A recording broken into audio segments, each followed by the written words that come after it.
mais en fait moi quand j'étais ado, mon rêve c'était d'être romancière.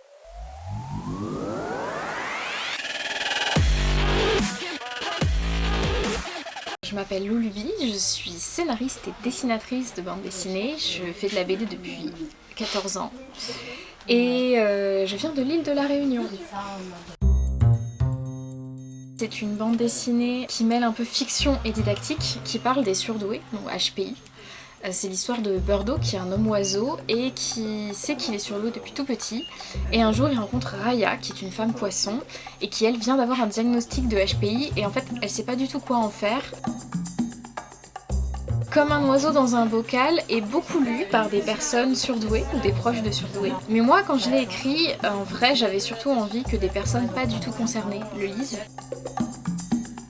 Parce que ça part d'une discussion avec un de mes amis qui est surdoué. On a échangé, il m'a raconté ce qu'il était, comment il ressentait les choses. Je trouvais ça très très chouette et j'ai eu envie de partager ce qu'il était avec le monde entier.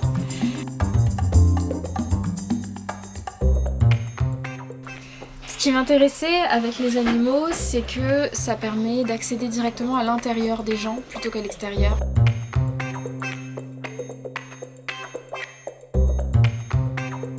Je pense qu'elle aurait jamais su quoi faire de son diagnostic. Raya est une personne qui est vraiment bloquée dans son développement par cette certitude de pas être bonne, de pas être au niveau. Et ça pourrait la garder très très longtemps en fait en dessous de son potentiel.